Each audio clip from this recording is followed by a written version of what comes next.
إن الحمد لله نحمده ونستعينه ونستغفره ونعوذ بالله من شرور أنفسنا ومن سيئات أعمالنا من يهده الله فلا مضل له ومن يضلل فلا هادي له وأشهد أن لا إله إلا الله وحده لا شريك له وأشهد أن محمدا عبده ورسوله يا أيها الذين آمنوا اتقوا الله حق تقاته ولا تموتن إلا وأنتم مسلمون يا أيها الناس اتقوا ربكم الذي خلقكم من نفس واحدة وخلق منها زوجها وبث منهما رجالا كثيرا ونساء واتقوا الله الذي تساءلون به والأرحام إن الله كان عليكم رقيبا يا أيها الذين آمنوا اتقوا الله وقولوا قولا سديدا يصلح لكم أعمالكم ويغفر لكم ذنوبكم ومن يطع الله ورسوله فقد فاز فوزا عظيما أما بعد فإن خير الحديث كتاب الله وخير الهدي هدي محمد صلى الله عليه وسلم وشر الأمور محدثاتها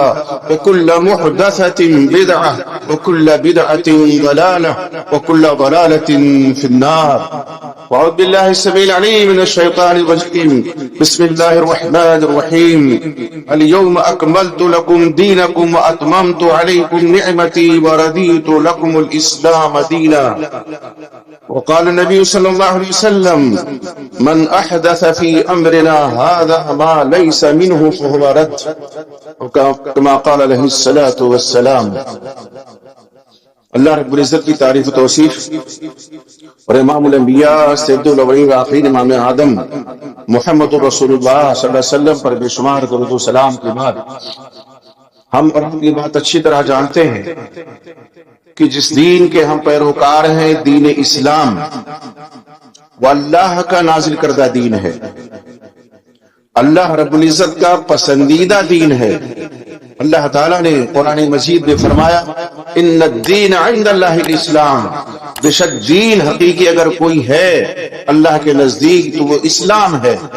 اللہ کا پسندیدہ دین اسلام ہے، اور اسلام کو اللہ تعالیٰ نے حضرت جبریل علیہ السلام کے ذریعہ وحی الہی کے ذریعہ نبی اکرم محمد رسول اللہ صلی اللہ علیہ وسلم پہ نازل فرمایا.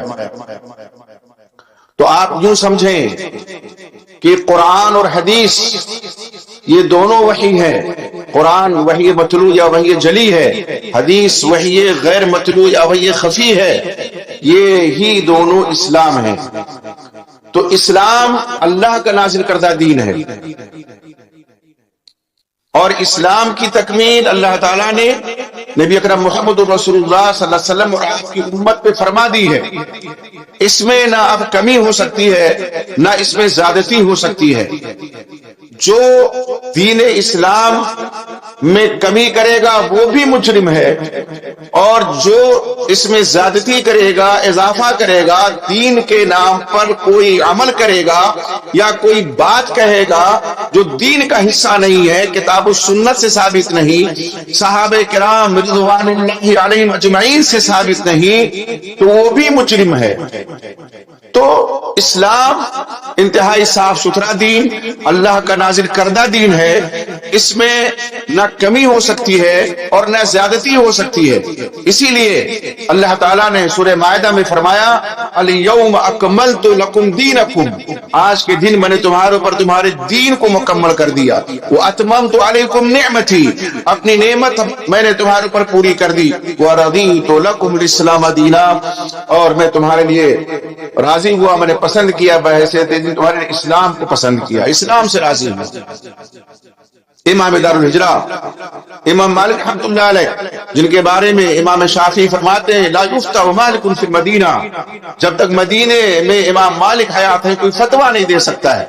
امام مالک کے شاگرد رشید امام شافعی رحمہ اللہ، وہ امام مالک فرماتے ہیں الاعتصام میں امام شاطبی نے ان کا قول نقل فرمایا ہے کہ من ابتدع بدعة يراها حسنة فقد زعم ان محمد صلی اللہ علیہ وسلم قد خان رسالته، لأن الله يقول اليوم اكملت لكم دينكم واتممت عليكم نعمتي ورضيت لكم الاسلام دينا. فرمایا جو شخص کوئی بدعت دین میں ایجاد کرے اس کو اچھا سمجھے